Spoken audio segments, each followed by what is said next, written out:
little bit. How's that gone for you?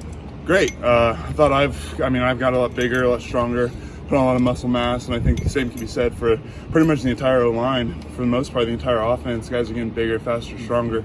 I mean, we talk about it all the time, but it's really happening, and I'm physically seeing the changes, not only myself, but the guys around me, and I'm excited to get out on the field and get to see how those changes affect us on the field and how we can translate all that strength and speed to our performance.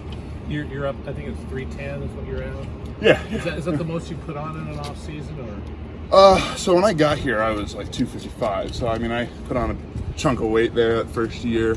I would say this is the most weight I put on where I felt natural, where it's felt good. I put on quite a bit of weight, which I felt like at the end of last season I really needed to. Going into last season, obviously with everything with COVID, it was really hard to eat and nourish your body the way you need to be 310. Especially me, my natural weight's not even in the close to the 300. So this off season, I've really focused on trying to nourish my body, trying to keep that weight up, so I feel more natural being this heavy, and it's not something that my body's suddenly shocked by. And I feel like my body's done a great job. I've kind of put together a little routine, keep my knees, my ankles, my joints feeling good. And I've never felt so good in my life, especially being 310, 315. And I'm really excited to get on the field and be able to play this heavy and play this strong and not have to worry about, oh, I feel so heavy, my knees hurt.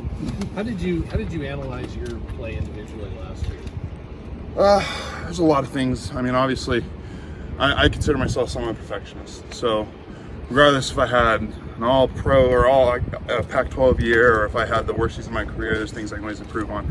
I definitely think there were some key things that me and Coach sat down and definitely picked apart in the film that I really needed to work on. I feel like I've done a good job this offseason at focusing on those few things and just working every day and improve 1% each day at those specific things. And I think at the end of the day, it's just about improving not only in those things, but in everything you do. Getting better at film study. I mean, this is my 5th year. I've watched a lot of film. That being said, there's always more you can learn from the film. There's always better ways to watch film. So I've really taken the time this offseason to try to improve in every aspect of my game, while still keeping in the back of my mind those few key things that me and Coach really talked about. What about the whole offensive line? How good can this O-line be this year? Man, I'm excited. I mean, 2 years ago, we had a really veteran group. I mean, obviously, everyone's going to remember Blake and Gus. And I was fortunate enough to play with those guys. And, I mean, they played a lot of football. You learn a lot of things from those guys. And then last year, we had a few veteran guys, but it was definitely a younger room. But I think that having that younger room last year where everyone got to play, got a lot of guys with a lot of experience, a lot of opportunity to get on the field to learn, actually play. I think that's the best way you learn, is being on the field, learning from the mistakes you make, learning from the good plays you make. So I'm really excited for this year. Those same guys coming back, as well as the guys who were second and third string. They got all those scout team reps, all those practice team reps. Now we can move forward, and we're definitely an older, more mature group. I'm really, really excited. I think that we got a good plan. We always have a good plan. Coach M's the best at what he does, and I think everybody is aware and understands the plan, which is absolutely necessary if we want to have a great year. And I've never felt so confident in a group of guys. I'm really excited to get on the field. The last 2-3 years, the offensive line has been remarkably healthy. Very few injuries. Is there? Not my job to change. I don't believe in that. I don't either. So, is there 1 or 2 things you guys do collectively that helps mitigate those sorts of things? I mean, obviously, after lifts this whole off season, there's been extra work that's been put in, and that extra work is good to get your body used to being in those positions. It's good to get your body stronger, more strong than we were already trying to get, just constantly push in. But I do think that each guy, like I said, we have a very mature room, and with that maturity comes understanding what your body needs, the nutrition it needs, the stretching routines, the rolling routines. I mean, I personally have kind of put together my own roll and stretch routine that I do every single night before I go to bed. And I think it's those little things that each guy has kind of developed for himself, coupled with the passion, I'd say. I mean, there's a lot of, not injuries, but a lot of hurt that people don't see on the field. We play through it. And that's part of playing the online. That's part of playing football. But that comes with passion. It comes with heart. It comes with being willing to push through pain, being willing to sacrifice your pain, your body for the team. But I definitely think it comes down to this individual passion and work ethic, and come up with your own plan and the extra work we do as a group. Has there been more of an emphasis on that extra stuff because you guys are going back to a full season now rather than a shortened one, more games? I wouldn't say a more emphasis. I think every offseason that's an emphasis. We always want to be the hardest working group on the team. We always want to be the hardest working group in the entire Pac-12, and we take pride in that. And I would put my life on it to say we are. But I wouldn't say it's more of an emphasis. I'd just say we have more time this offseason. Obviously, COVID last year restricted a lot of the ability to do that kind of stuff with the group. So this offseason, we've had the full capabilities that we used to have, being able to get back in as a full group and do stuff together. And that time that we're offered, we're allowed to take advantage of. And I think that because we're allowed to take advantage of that, we definitely been able to get more work in. Coach Mahalik is really kind of developed. I mean, we knew he was a good recruiter, but he's done it now at Oregon State the past couple of years, and you've seen the young guys coming in. Talk about what those young guys are like when they come in. Man, I was fortunate not to come in here as a freshman. This system is not simple. And the things that we're asked to do as an offensive line, in each individual position, they're complex, they're difficult. When I got here as a sophomore, my head was spinning. I mean, everyone who comes in, they're swimming. One thing that I love about our group is that everyone's willing to help each other. We take pride in coaching up each other. And that's something Coach M really stresses, is coach each other. That's the best way to teach something. The best way to learn something is to teach it. And so I'd say that this freshman group specifically has done a great job at coming in and being willing to ask the questions, being willing to ask me. I mean, they've asked me to come out here for an hour and a half with them on an off day and work with them, and I'm willing to do that for them. Just because when I got here, guys were willing to do that for me. But Coach M has done a great job, and I mean an exceptional job, at creating a culture where we take pride in what we do and how well the young guys know what we do and how fast we can get those young guys up to our pace. I'd say the last couple freshman groups, last couple just new, I wouldn't say just freshmen, because we've had a lot of transfers, a lot of JUCO guys that have come in, have done a great job at buying into that process. And I'd say that all the guys, the veteran guys, the guys who have been here have done an even better job at standing by that process and helping those guys out and getting everybody up to speed. And that's why I feel so confident this year, is that every single person in this offensive line, I feel confident, knows and understands what we do and what our plan is, who we are as an identity for the offensive line. And I think that comes from just the culture Coach M's established and the pride we take in as a group. Thomas Seal moves to D. What kind of a run stuffer can he be?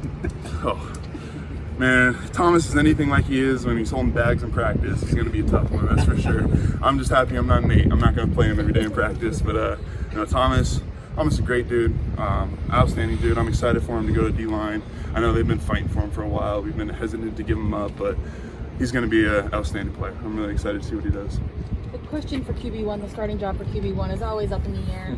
How important is it for, whether it's Chance or Tristan or Sam Noyer, that the O-line is so confident and is so strong and you guys are so familiar with one another to feel that they're protected and can get their job done? I would say this. I'm confident in each one of them. Each one of them definitely has different skill sets. Sam's a new guy. I would say for a new guy, he's done a great job at asserting himself. He's already got a lot of respect on this team.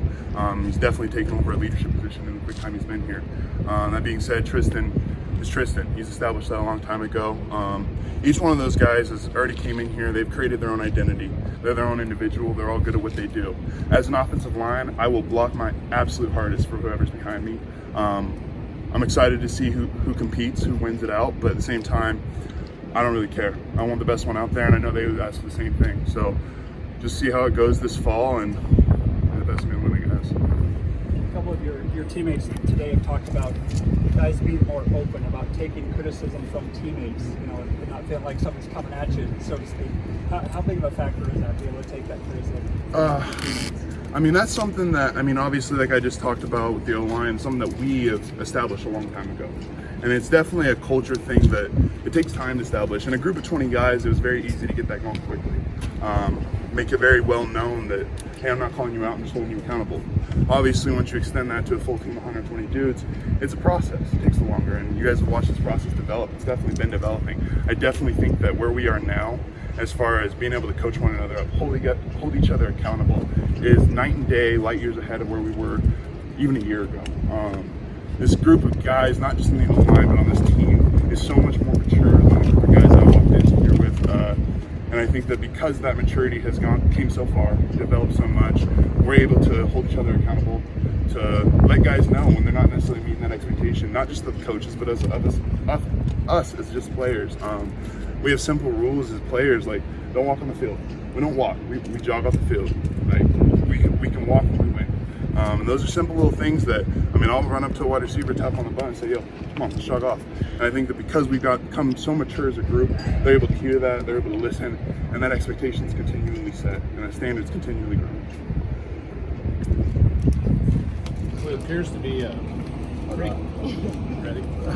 Okay. It appears to be a pretty crowded receiver room this year. How's it going to get sorted out? I feel like whoever puts in the work, and I feel like who will contribute to the team the most will really benefit where everything will go.